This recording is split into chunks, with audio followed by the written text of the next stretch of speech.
C'est un groupe 1, 2100 mètres à parcourir sur la piste du Jockey Club, sur l'hippodrome de Chantilly. Elles sont 16 au départ dans le prix de Diane Longines, avec une grandissime favorite.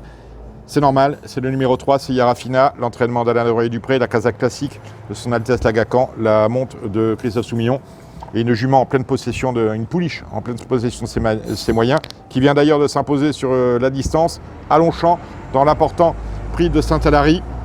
Épreuve, on va y revenir, où beaucoup de pouliches ont déçu. Autrement dit, si Yarafina devrait s'illustrer dans cette épreuve. On va jouer au quintet, donc on peut aller voir 4 autres bases. On sait que Jean-Claude Rouget a 4 partants dans cette épreuve. On va se tourner vers le numéro 16, Combs. Combs, c'est un peu le poulie d'or de cette course, puisque Combs ne collectionne les deuxièmes places. La dernière fois, battu d'un cheveu par, je crois que c'est Castle Lady, dans la poule d'essai des pouliches.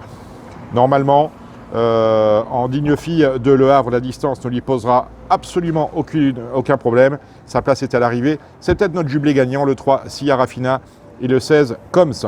On va s'intéresser ensuite à la candidature de Calacarida.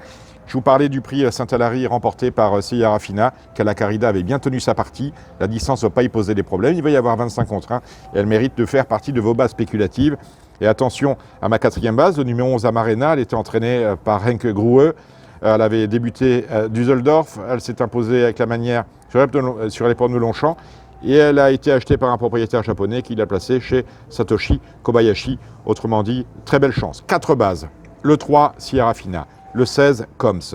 Le 11, Amarena. Et le 10, Calarida. Vous faites avec ça.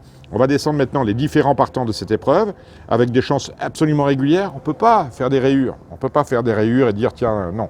Là, c'est Grand Glory, par exemple, c'est une chance. Untitled, ça va être, à mon avis, intéressant à suivre. C'est une des 2 ou 3 concurrentes anglaises au départ. C'est l'entraînement de John Gosden. Voilà, vous connaissez John Gosden. C'est quand même un maître.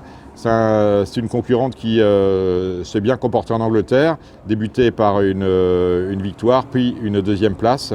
Donc c'est quand même intéressant. Et la dernière fois, elle s'est classée au niveau groupe 3. Donc on peut la retenir éventuellement pour une place. Le numéro 4 Chanel, eh bien écoutez, c'est l'entraînement de Francis Graffard. 2 victoires d'affilée. Voilà, chance régulière, mais pas plus que ça. Attention à l'autre anglaise, Naoucha, c'est intéressant. C'est pas ma cam, mais bon, vous faites ce que vous voulez. Ensuite, on a 3 rougets. Alors, on ne peut pas les éliminer. On garde Étoile, bien évidemment. On garde Ebony, on garde Quartième. Nour Sahara, je vous conseillerais de la laisser de côté. Le 12 et le 15, alors c'est de la Kazakh Vertemer, tout ça, et les deux ont déçu assez franchement. Et d'ailleurs, Platane a terminé pratiquement avant-dernière du prix de Saint-Alary. À mon avis, il y a un problème de tenue, voire pire. Donc ces deux-là, on les laisse de côté.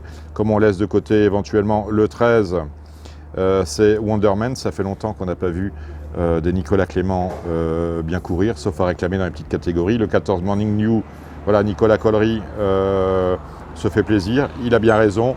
Et le 16, on en a parlé, c'est Combs. Donc voilà, vous avez 4 bases, vous avez le 3 Yarafina, vous avez le 16 Combs, vous avez le 10 Calacarida et vous avez le numéro 11 Amarena. Vous savez tout. On se retrouve la semaine prochaine pour de nouvelles aventures. On ira faire un tour du côté de l'hippodrome de Vincennes dimanche prochain et on parlera notamment de Bold Eagle. Merci de votre fidélité, à très bientôt.